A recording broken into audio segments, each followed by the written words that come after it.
There's nothing quite like Dark Souls in multiple senses of the word. It's remarkable. It's high risk, high reward. That plays into my life more than anything else because, if you want to get somewhere, you have to take a leap at some point. I wanted to do something new that people hadn't seen before.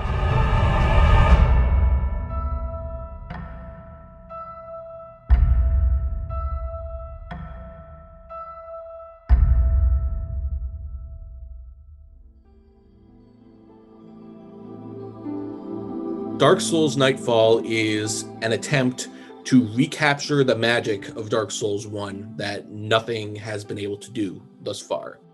It's also, it's a fan-made sequel to the Dark Lord ending of Dark Souls 1, which is where the chosen undead refuses to link the flame and just leaves and then goes to see the serpents. And we're going down that path because Dark Souls 3 already did the sequel to the Link the Flame ending. And we wanted to explore something else while keeping it in the same universe. And we didn't want to be too constrained by the rest of the universe as well. Dark Souls Nightfall is an overhaul mod for Dark Souls 1. That's one way of looking at it. But I'd also say it's something of a fan-made sequel, using a lot of recycled assets from the same game, but otherwise really only relying on the game engine of Dark Souls 1 in a similar way to what Majora's Mask did with Ocarina of Time. And we're hoping to use it to craft a journey that feels brand new in the same world as Dark Souls 1. The first Dark Souls mod I ever released was actually just something simple. It was modding Link's model from Twilight Princess into one of the armor sets, I forget which one, and his vocal sounds. And that was really just me getting familiar with some of the mechanics of the engine. But Quick Souls came a little bit after that, based on an idea by Meowmeritus, which was originally called Swift Souls. And basically it works by speeding up the beginning of a lot of animations, namely attack animations, and then ramping them down to normal speed. So it makes things feel faster without looking like it's on fast forward. And he had some, very basic code for that, using something called Dark Souls scripting by Wolf2K, who is kind of the grandfather of Dark Souls modding. But he never really released it. And so I found a different way to do it, and it works pretty well. It kind of makes things feel a bit more Bloodborne-esque in its pacing. And we're incorporating a lot of those ideas into Nightfall. And the person who had the idea, Meowmeritus, is actually helping us out on Nightfall quite a bit. We would not be nearly where we are without him. Meowmeritus is a wizard. He accomplishes things that not only did I think were impossible, it had never occurred to me to ask the question about whether this would be possible because the answer was so obviously no in my mind. And multiple times now, Meowmeritus has proven that wrong before I knew that I was even wrong. He was actually one of the first Dark Souls modders ever. He's highly respected in the Souls modding community, and having him on board, I think, because I don't have the name recognition, Scott does. People just basically know me as the guy who made Darkscript, which is cool, but I never made any real big mods on my own. Whereas Meowmeritus, has made half a dozen different modding tools and his own mods at several points. Just having him on board helped command some respect to get a lot of other people on board. My first experience with modding, or any sort of game development or modding at all, was Daughters of Ash, which was an ambitious thing to come out of the gate with, definitely, and it took me 2 years to actually see that through, and I learned a lot during that.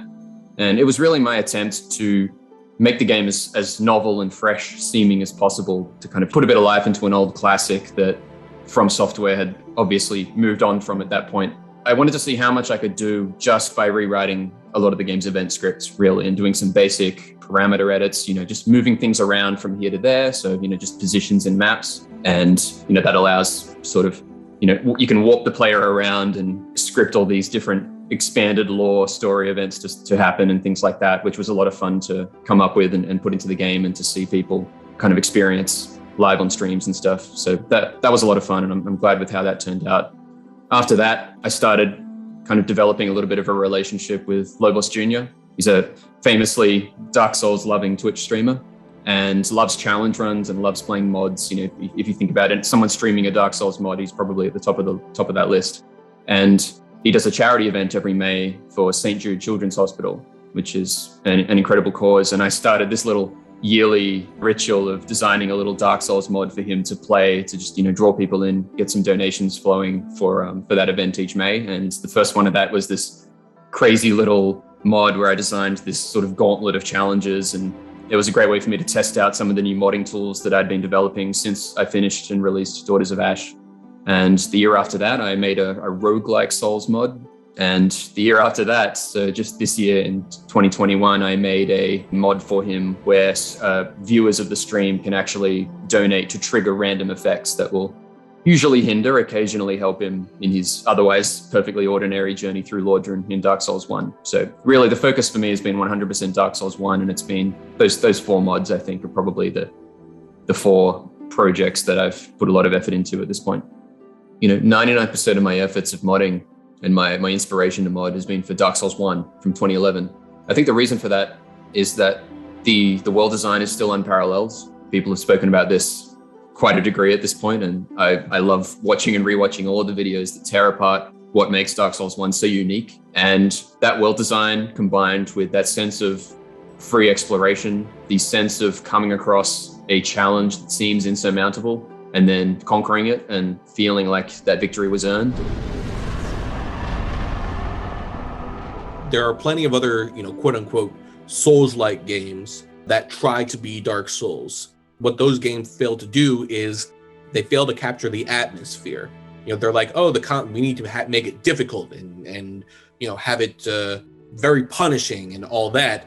And beyond that, they just don't do a whole lot with the atmosphere. And that's really what sets Dark Souls apart, is that you feel something. You feel this sense of loneliness and this sense of unease that not a lot of games can capture in this genre. The incredible feeling, which a lot of people have spoken about by this point, which is, winding your way through some sequence of areas and then unlocking some little gate and finding yourself miraculously back at some earlier area, even though there was no loading transition. You'd lost yourself in the world so much by that point that you had no idea where you were in terms of 3D space. That combined with just letting the player head out on their own in some direction from Firelink Shrine, famously into the cemetery with the skeletons nearby, and just being naturally guided in a certain direction. But for more experienced players, of course, having the opportunity and having the freedom to break through those difficulty barriers once you know what you're doing, and to experience the game in different ways when you come back and try it again. Dark Souls also, it has a sense of mystery to it that not a lot of games have. It doesn't explain to you exactly what's going on. It doesn't even explain to you how most of the game works. You're left to figure that out on your own, and it's all that more meaningful. In terms of the world design, the fact that you can't fast travel immediately makes every step that much more important. It's like life. I mean, you never know what's going to happen next in real life, and ultimately, if you want to get anywhere, you have to take risks. I remember the first time I was playing Dark Souls 1, I got more and more anxious the further I got from Firelink Shrine, because I felt like, okay, Firelink Shrine is my home. I don't want to be away from there. It's calm. Nothing's going to hurt me unless I move too far away. And I had to learn to overcome that anxiety in order to, make any progress in the game. I saw what Scott had done with Daughters of Ash, and I was very impressed. But it was only for the Prepare to Die edition, which I don't like very much now that Remastered is out. Because Remastered, it's 60 FPS, it's smoother, it plays better, and it has some quality of life improvements. And I felt that everybody should be switching to the newer, more up-to-date, modern version of the game. So I contacted Scott and I was like, hey, can I port this to Remastered? And he was like, sure, save me the trouble. And I ended up writing a script that took the parameters from Prepare to Die edition and converted them to Dark Souls Remastered. And it almost worked out of the box. There were a few things that we needed to change. Event scripts were 99% working and all that. And so Scott knew, okay, I knew what I was doing from a modding standpoint. And I knew that Scott had the ambition and the skills to make something big. And I was like, if I want to do something big, I want to work with this guy. And so I contacted him and he was like, yeah, let's do it. Yeah, Cliff messaged me one day after we worked together to convert Daughters of Ash Remastered, I was purely Python at that point, but Cliff did a lot of amazing work in C#, and I knew any more serious project was going to require skills like that as well. But when he asked me if I wanted to make another Overhaul mod, and he showed me some examples of the combat system he was envisioning, and Quick Souls, of course, which had it polished up, and I was pretty blown away by that. I thought at the time that Daughters of Ash was the most we could do with modding at that point. The idea of designing and writing new characters, having voice actors voice them, and doing all that in a reasonable time frame. And I didn't think it would be interesting if we couldn't do some big world rearrangements as on top of that. But Cliff quickly convinced me that all that stuff was actually possible now. There was a lot more we could do with this game. And I would regret it if I ended my modding career right here at the time, which is what I was thinking of doing. We're incorporating a lot of the changes that FromSoft has, made to their later games, and putting them into the Dark Souls 1 engine. We don't want it to just look like, hey, we just threw a few assets here and there and you can just walk through it and play. And people will be like, oh, that's cool. The idea is to make it feel like a whole new experience. The Dark Souls combat felt like I was being impeded a lot by the controls and by the stamina management and things like that. It feels like you're being held hostage by the controls and the system, as opposed to being able to try out your reflexes, as opposed to something like Sekiro, where there's no stamina management to worry about, and it becomes, a game of skill. We're not going quite that far in Nightfall, but it's supposed to feel a little more like that, where you're more worried about doing things the right way without worrying too much about the stamina. I've seen a lot of people complain that they have trouble going back to Dark Souls 1 at this point, even though they enjoyed it a lot, even though they think very highly of the world like we do. The changes to combat and some of the core mechanics, even just, upgrading weapons in future games became streamlined, and things like that, and the resources and the stamina management and things like that were, in most people's view, improved by From Software's later games. We want to bring a little bit of that back to Dark Souls 1, mainly just so that the slower combat doesn't get in the way of people enjoying all of the other new aspects of the project that we're trying to achieve. Ultimately, Dark Souls 1, it never really clicked with me. It felt too slow. And that's something I think Miyazaki also thought, because in later games, they definitely changed that. Look at Bloodborne, look at Dark Souls 3, look at Sekiro, and we'll have to see what Elden Ring looks like.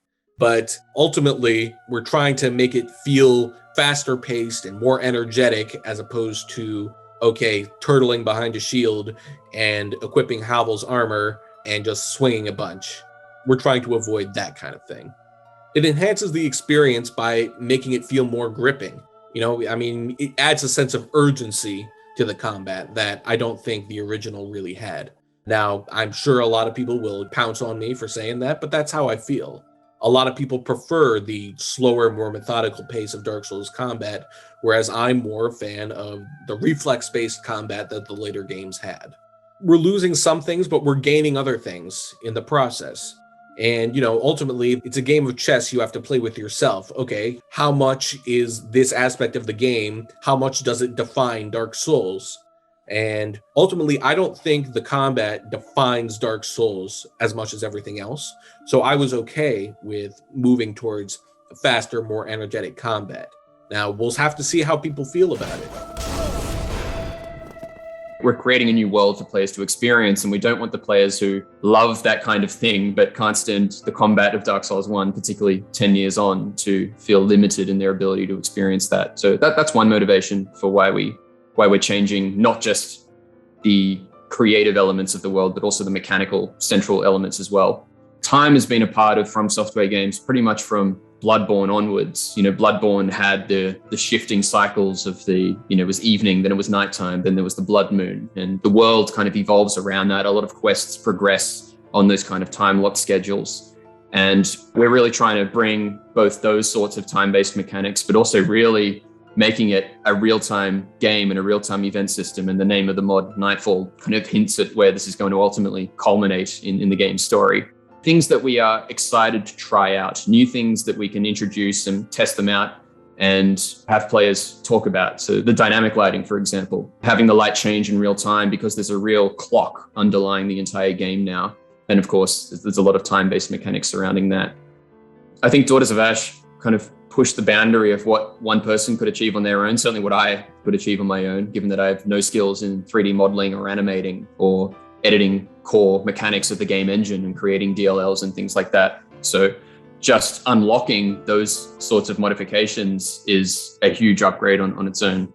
Certainly having access to team members, all of whom are Souls fans who have those abilities, that's naturally pushing the project past what I could achieve on my own or what any one of us could achieve on our own, I think, bringing all these different skill sets together.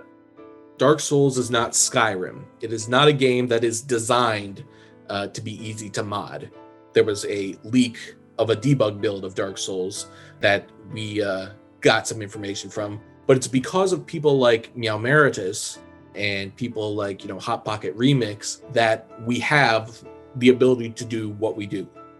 Most of us have known each other for a few years now, right? From the From Software modding community. We have a lot of respect for what each of us brings to the table, I think. Newer members like Dane, who approached us originally saying, I've done some 3D modeling work for Dark Souls, and it immediately blew us away. And he was very excited to help us out with Nightfall. And he's created some incredible stuff that I think is going to elevate the project well beyond what you can do just with recycling assets. I think it's been a great experience. Discord's been a great platform.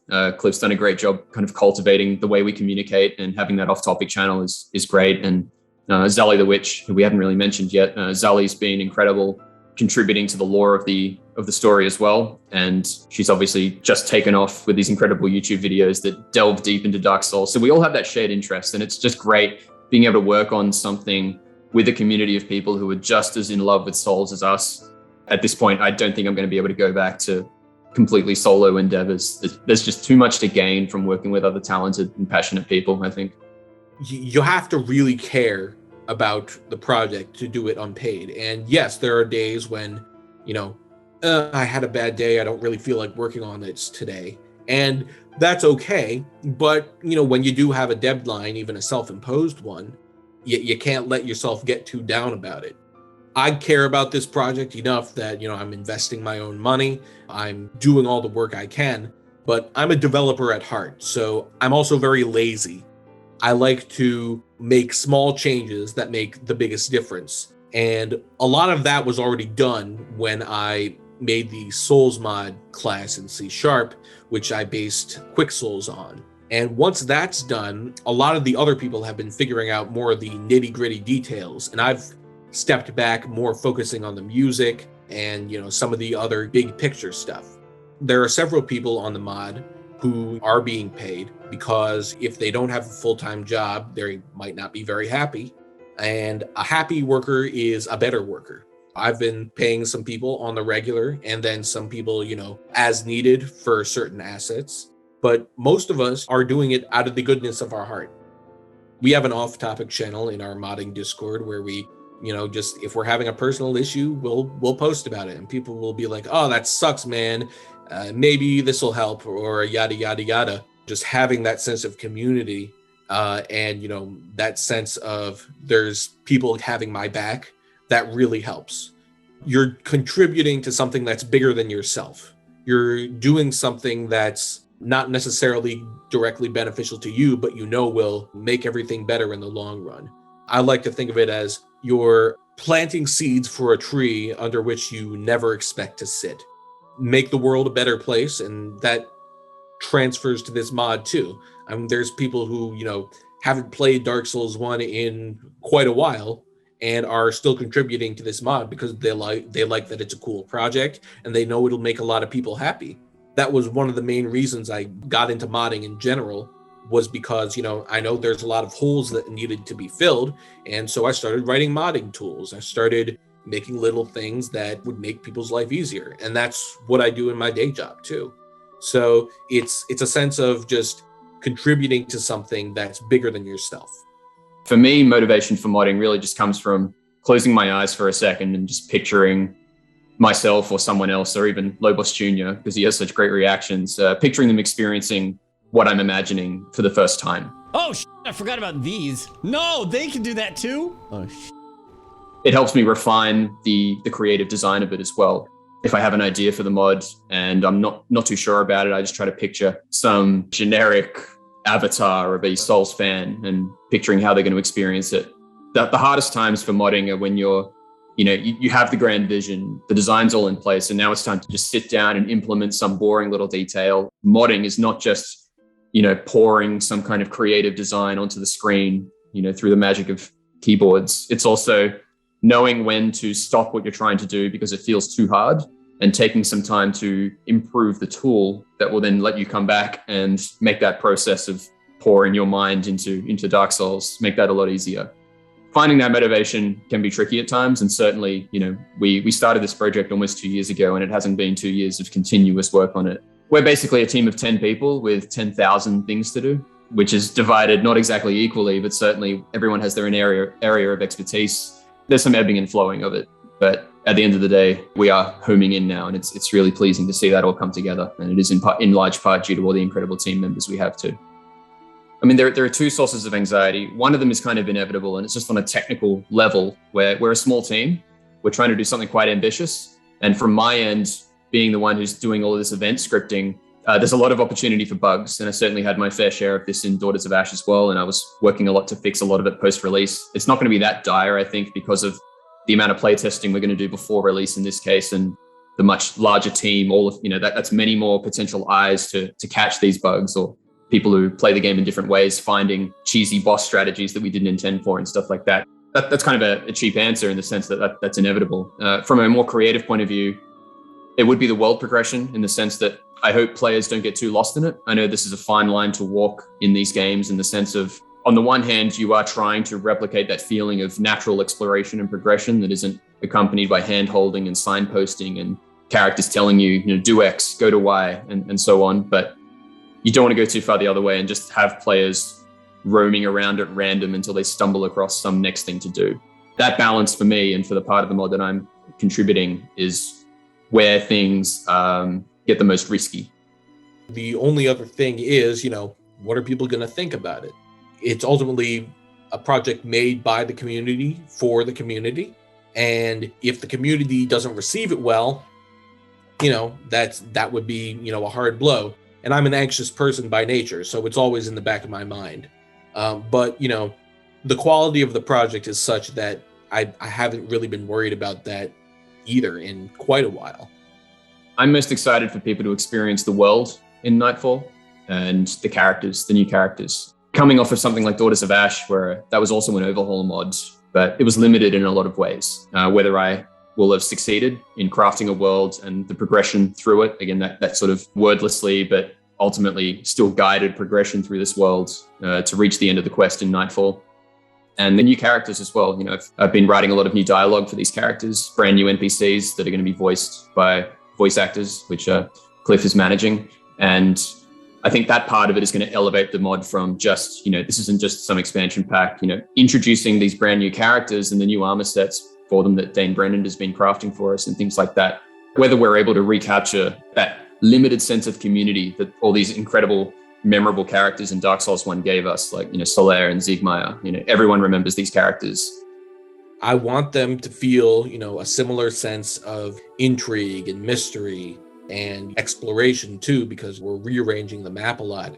I want them to feel that sense of wonder that only Dark Souls 1 can provide. And I don't think we'll be able to get quite that far because, we're not Miyazaki, but being a longtime fans of the series as we are, we're doing the best anyone can. And, we just have to wait and see whether we're successful or not. And regardless, I'll be proud of whatever we do. It's all based on Cliff's initial idea of having that combat overhaul and wanting to pair that up with, okay, well, if we're going to overhaul the combat, and we now have this ability to edit so many different files and really overhaul the mod in a dozen other ways beyond just event scripts, which is what I'd done at that point. Yeah, sparks just started to fly again. And I used to say that about Daughters of Ash as well, but I didn't realize that how big sparks could get. I guess the metaphor is kind of fitting for a game that revolves around fire and heat so much and light. And it's been an unforgettable journey. I'm really excited to see where it's going to end up. And I hope everyone likes it.